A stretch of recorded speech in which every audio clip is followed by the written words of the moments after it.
Hallo ihr Lieben, herzlich willkommen zur 42. gemeinsamen Stickzeit hier auf meinem Kanal Kreuz Dame. Ich freue mich riesig, dass ihr heute mit dabei seid und Zeit gefunden habt, mit mir zu sticken. Ich möchte euch heute mitnehmen English House and Garden. Das habe ich im Rahmen einer Kooperation erhalten mit dem Shop 5 Stitch oder wie er damals noch hieß, One to One Stitch. Das English House and Garden ist von der Designerin Banani Stitchery und wird 184 Stiche breit und 168 Stiche hoch, und ich sticke es auf einen 18 Count Aida und ich sticke es im gezählten Kreuzstich, also kein Vordruckbild. Ich werde euch jetzt auf der linken Seite einblenden, wie es beim letzten Monatsupdate ausgesehen hat, und das war ja das Monatsupdate vom Juni. Und wie ihr seht, es ist ein Stück des Daches dazugekommen und auch ein bisschen Hintergrund. Und jetzt habe ich inzwischen weiter gestickt und jetzt sieht das so aus. Und ja, es ist noch ein bisschen mehr Hintergrund dazugekommen. Also hier habe ich unterhalb ein bisschen weiter gestickt. Und auch hier oben habe ich noch etwas weiter gestickt. Und wenn ihr genau schaut, dann seht ihr, dass eigentlich ja, das Gestickte nicht dem Vorschaubild entspricht. Also hier besonders beim Hintergrund fällt das auf.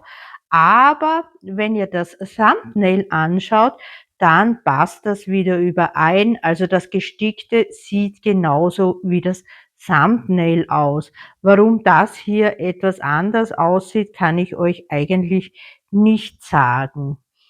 Ja, ich komme ein bisschen näher, dann seht ihr, der Hintergrund, äh, den habe ich im halben Kreuz gestickt. Und zwar sticke ich ja das halbe Kreuz von links unten nach rechts oben, und das entspricht ja meinem Grundstich.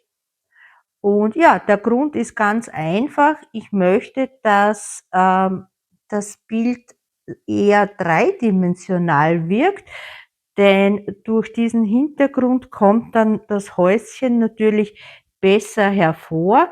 Und ja, aus diesem Grund habe ich den Halbstich in diese Richtung gewählt.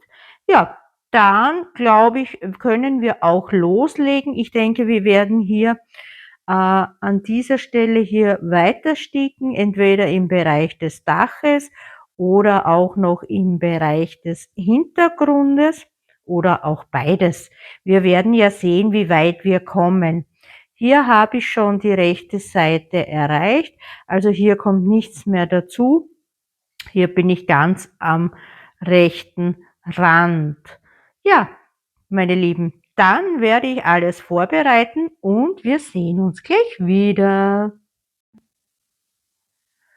Und da bin ich auch schon wieder zurück. Ich habe mir auch schon den Faden eingefädelt.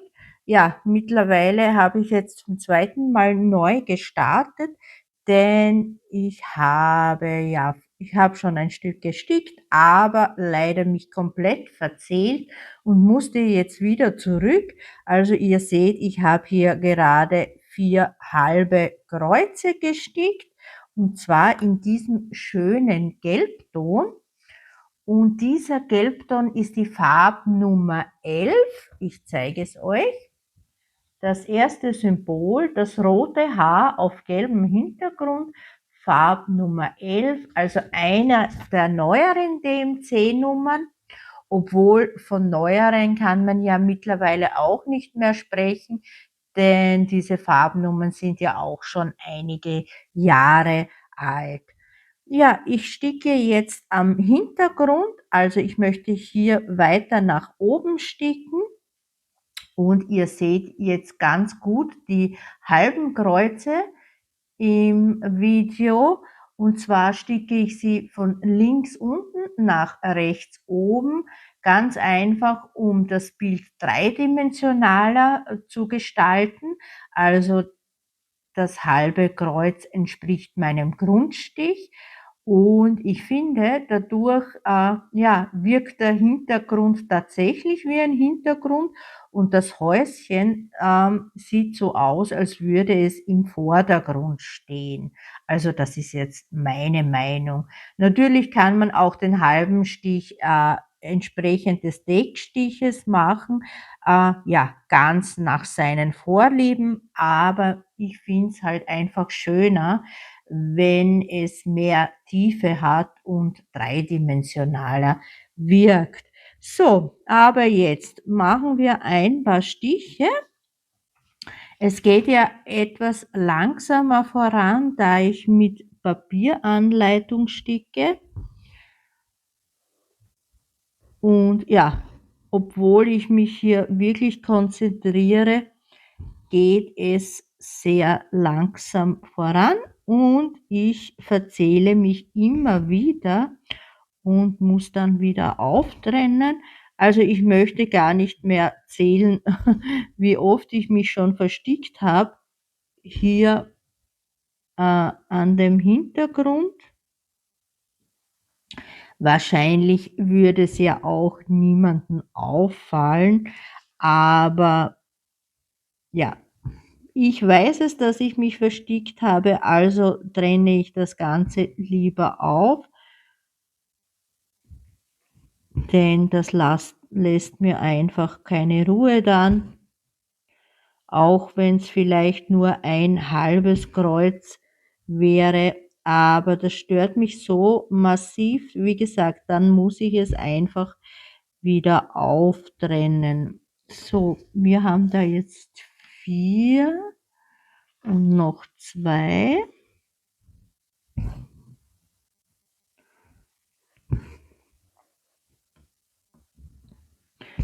Ja, mittlerweile sticke ich dieses Motiv auch wirklich gerne, obwohl ich gestehen muss, am Anfang hat mir das eigentlich gar nicht so viel Spaß gemacht, daran zu sticken.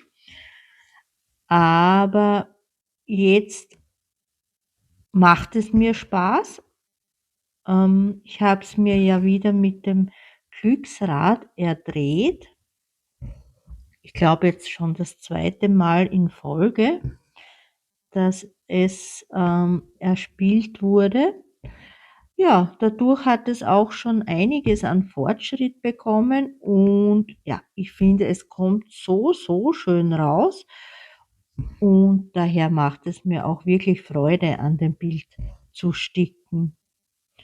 So, ich muss leider immer zwischendurch zählen. 2, 4, 5, 4, 5 und dann eines nach oben.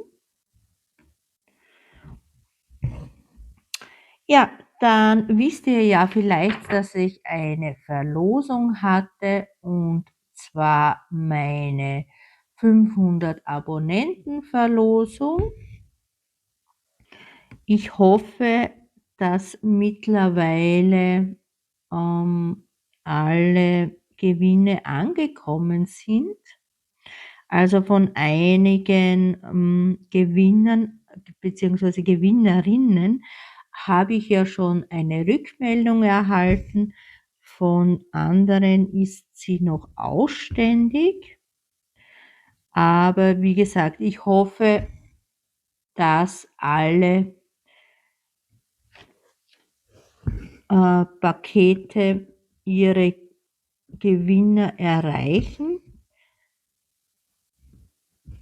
Also Pakete, es sind ja Stickkits, die es zu gewinnen gab und ich habe die so als Maxi-Brief versendet, also kein Päckchen. So.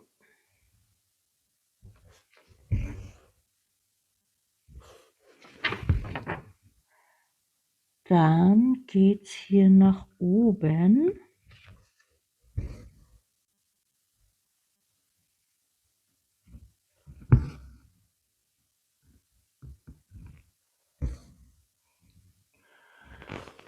So. Ja, dann haben wir noch immer Juli, also auch für viele Christmas in July.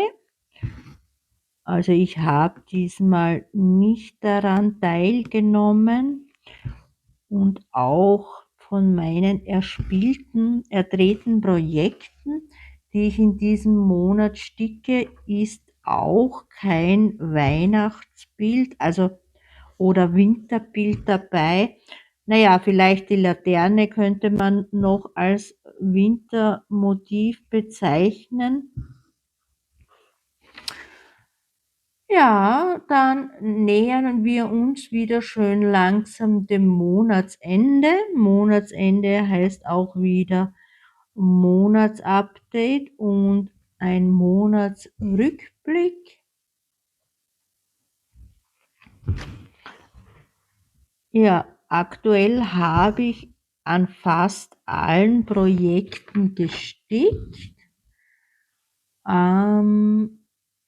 bis auf ein Projekt. Ja, ein Projekt habe ich noch nicht gestickt.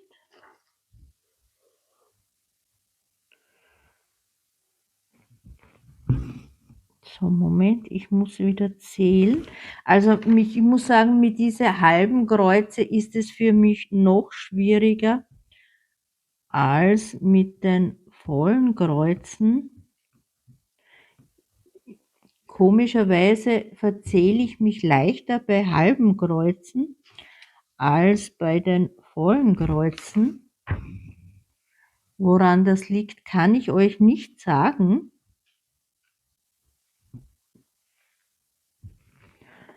So. Ah ja, jetzt dürfte es wieder passen. Ja, ich freue mich auch wieder aufs nächste Monatsupdate, auf mein nächstes Glücksrad. Ich finde das ja immer total spannend, wenn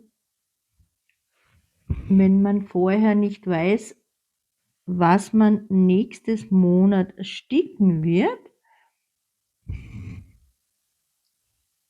So, Moment. Ich sticke da jetzt einfach weiter. Wahrscheinlich werde ich mich jetzt wieder versticken. Hier in diesem Bereich, da hier noch nichts gestickt ist, werde ich das Ganze jetzt auch beenden hier, also den Faden beenden, denn sonst komme ich komplett durcheinander und dann muss ich erst wieder alles auftrennen. Also ich werde hier den Faden beenden. Ich beende wie üblich mit dem Pin Stitch.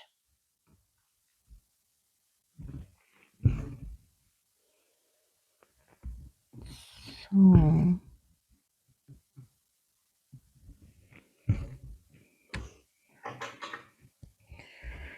Dann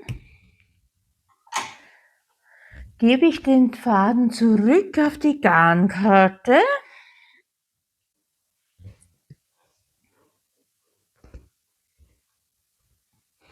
Ihr seht, ich habe hier die Garnkarte, also eine Plastik-Kunststoff-Garnkarte. Die mag ich ja wirklich sehr gerne. So, wo sticken wir nun weiter?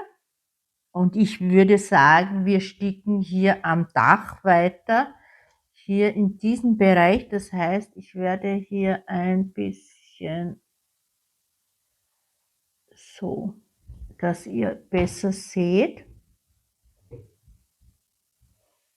Ja, ich glaube, das sollte passen, dann könnt ihr auch besser mitschauen. Ja, und zwar werden wir hier weiter sticken, und zwar die vollen Kreuze, denn das ist doch deutlich einfacher, und zwar wir sticken den dunkelblauen schrägen Strich. 2, 1, ja, dunkelblauer schräger Strich, und das ist die 12. Nummer. Ja, das ist die Farbnummer 437. und volles Kreuz, also ein Braunton. Ich glaube, das ist jetzt vor der Kamera einfacher zu sticken als die halben Stiche. Ja, machen wir volles Kreuz. Ich bin ja gespannt, woran ihr so stickt, oder stickt ihr jetzt gar nicht, sondern macht ihr andere Hobbys. Viele Stickerinnen, ja, die machen jetzt eher Sommerpause, da es ihnen zu heiß ist zum Sticken, und machen dann andere Hobbys. Also ich bin Kategorie Dauersticker, also ich habe euch schon öfters gesagt, egal welche Jahreszeit, egal welche Temperaturen, ich sticke eigentlich immer. Ich habe ja das Glück, dass wir eine Klimaanlage haben. Auch jetzt gerade ist sie aktiv, obwohl es mittlerweile draußen, ich glaube, es hat heute nur 27 Grad, also etwas kühler, aber herinnen hier im Haus ist es noch immer so heiß, und ja, das dauert jetzt wieder, bis diese heiße Luft hier rausgeht, denn die ganzen Wände haben sich natürlich aufgeheizt, und darum läuft auch jetzt die Klimaanlage, und wir haben wieder angenehme 24 Grad hier im Haus. So. Ihr seht schon, das geht einfach besser zu sticken hier vor der Kamera.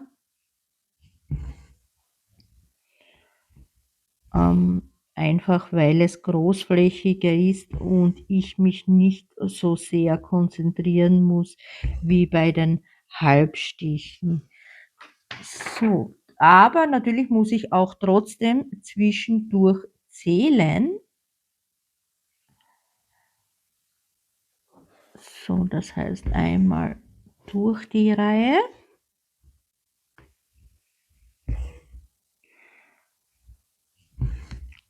So. Ja, um nochmal zu meinen Projekten zurückzukommen, an denen ich gerade sticke. Ich habe von meinen 8 erdrehten Projekten an 7 Projekten gestickt. Manche haben viel Fortschritt bekommen, andere haben eher wenig Fortschritt bekommen. Und eines, wie gesagt, fehlt mir noch.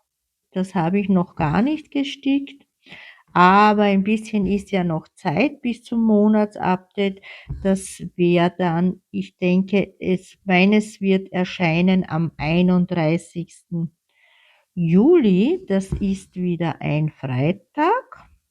Ich glaube, da werde ich euch meine Fortschritte zeigen. Ihr wisst, meine Videos erscheinen in der Regel dienstags und freitags. So. Ja, mittlerweile ist auch mein Paket angekommen, nämlich meine Mystery Box, die ich euch schon in einem Video angekündigt habe oder auch in mehreren Videos, ich weiß es jetzt nicht. Da werde ich dann ein Unboxing machen. Und ja, gleich eine Spoilerwarnung. Also, falls sich jemand diese Mystery Box kaufen möchte, dann ist es besser, das Video nicht anzuschauen, denn ich werde die Produkte zeigen, die in der Mystery Box enthalten sind. Und ja, wer sich überraschen lassen möchte, dann besser nicht anschauen das Video.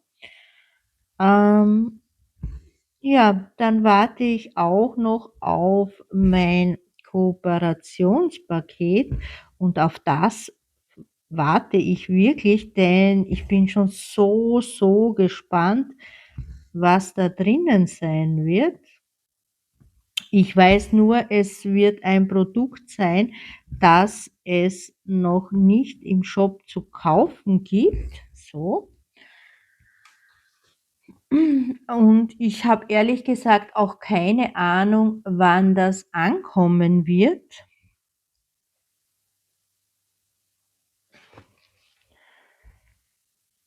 So, 3 Kreuze.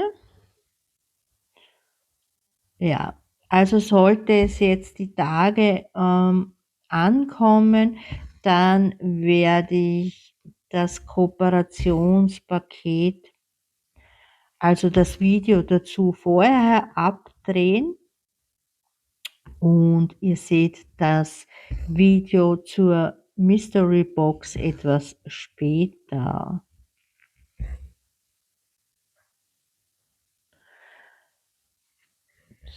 So.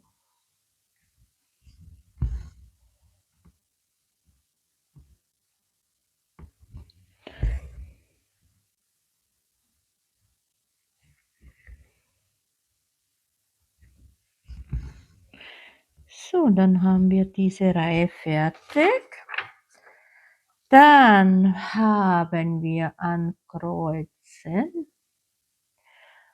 So. Also ich muss sagen, die Anleitung ist hier in diesem Bereich eher schwer zu lesen. Ich zeige euch das mal kurz und ihr werdet gleich sehen, warum. Und zwar, ich bin hier in diesem Bereich und wir haben hellblaue schräge Striche und wir haben dunkelblaue schräge Striche. Und ja, von daher ist es für mich eher schwer zu erkennen, wo ich gerade bin. Und ja,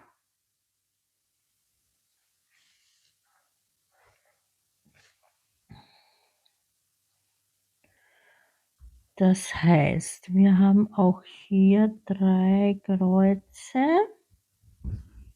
Ja, ist nicht so einfach. Also warum man die Symbole so anordnet, ist mir ein Rätsel. Es gibt ja, ich weiß nicht, unzählig verschiedene Symbole. Dann muss man doch nicht unbedingt einen hellblauen und einen dunkelblauen Strich nehmen, schrägen Strich nehmen. Also Symbole, die sich so stark ähneln und dann auch noch von der Farbe her sehr stark ähneln. Ja, muss doch nicht sein, denke ich mir.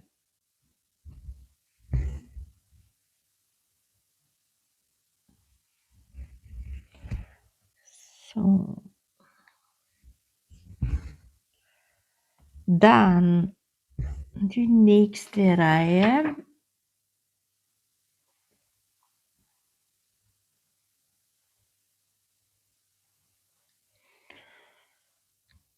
Da haben wir einmal die Reihe durch. So. Und auch eines nach unten. Ja, ansonsten, ja, tut sich momentan auch bei mir nicht viel, eher ruhig. Ja, auch hier auf YouTube ist es eher ruhig. Also es erscheinen schon vereinzelt Videos, aber trotzdem ist es eher ruhig. Wie gesagt, das liegt wahrscheinlich daran, dass auch einige gar nicht sticken im Sommer oder sehr wenig nur sticken im Sommer und dann doch lieber andere Hobbys machen.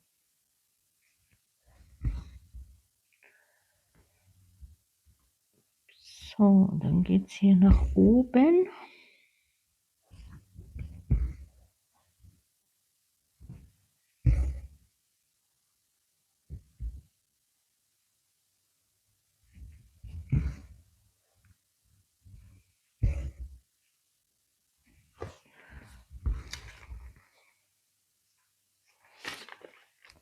So.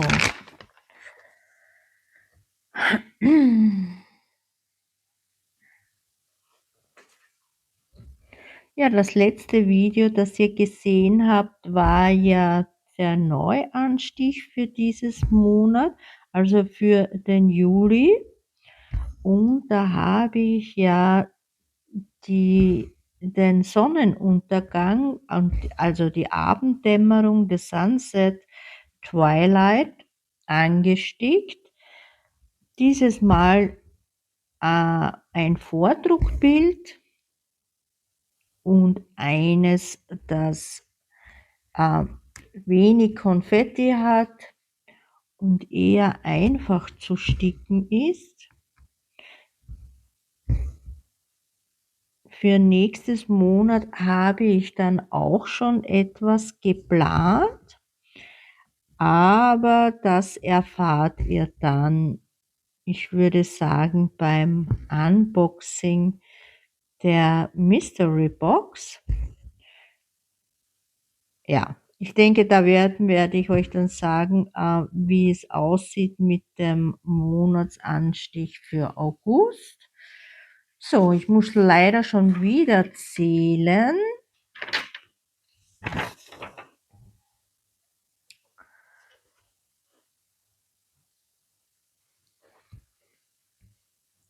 Und da haben wir so einmal die Reihe durch.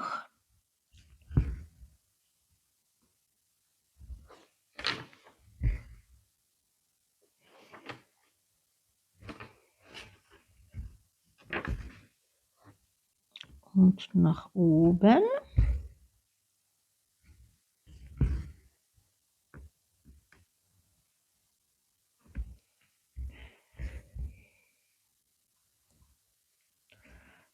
So, ich finde, es sieht wirklich toll aus in der Kamera. Die Farben kommen auch toll raus.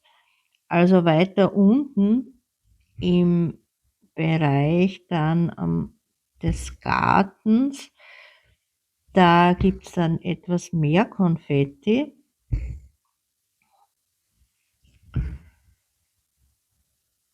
Aber hier ist es doch recht einfach zu sticken. Also zumindest von den Farben her, von den Symbolen eher nicht, sondern da finde ich es eher schwierig zu sticken. Ich finde es halt schade, dass man das so kompliziert macht mit den Symbolen, wenn es doch auch einfacher gehen würde.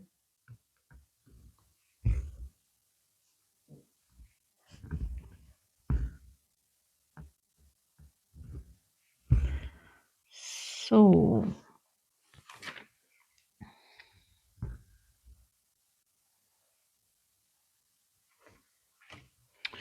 Dann muss ich wieder zählen.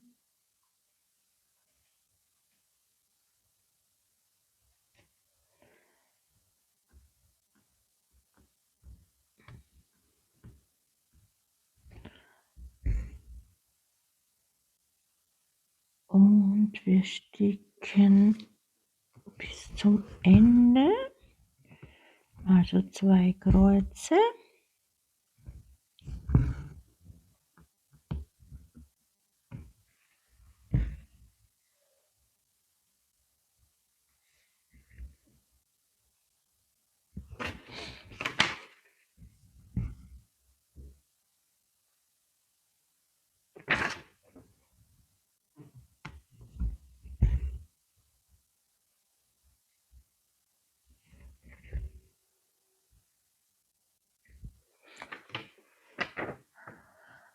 So, ja, es ist gar nicht so einfach.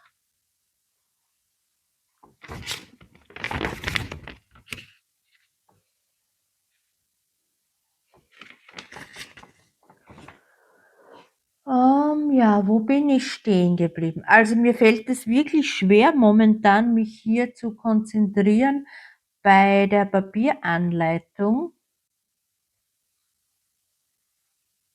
da haben wir 4. Okay. Hier einmal die Reihe durch.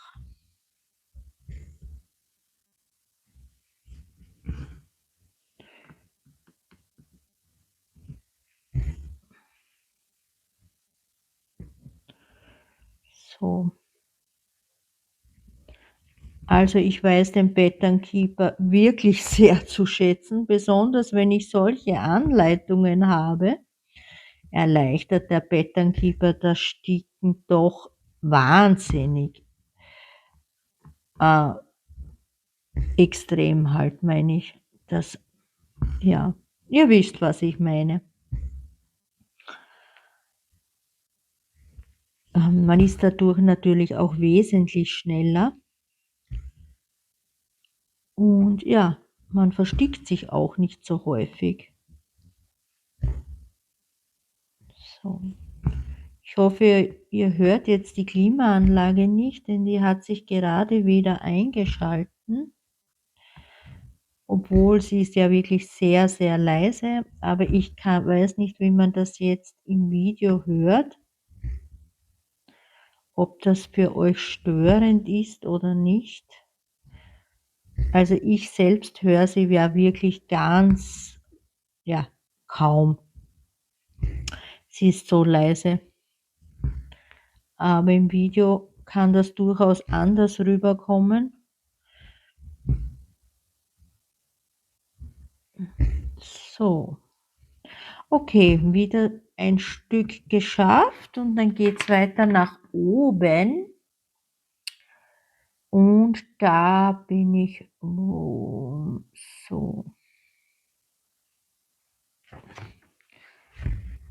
So.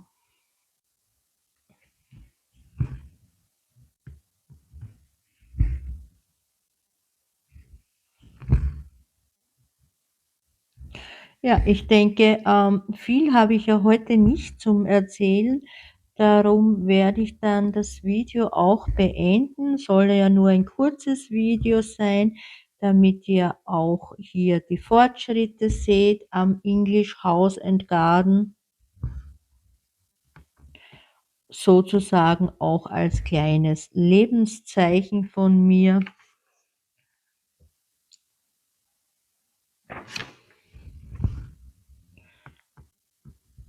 Und zwischendurch ein kurzes Video ist ja auch nicht schlecht. Besser als ein kurzes Video als gar kein Video, würde ich sagen. So.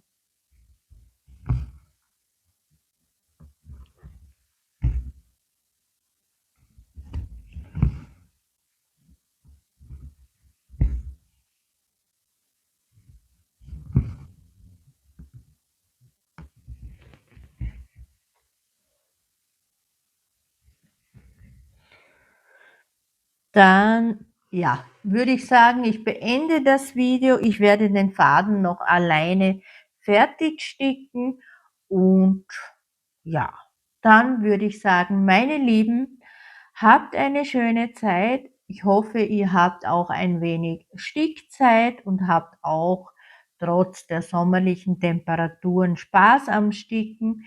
Ich hoffe, ihr seid im nächsten Video mit dabei. Das würde mich natürlich wieder sehr, sehr freuen. Und ja, bis dahin eine schöne Zeit. Tschüss.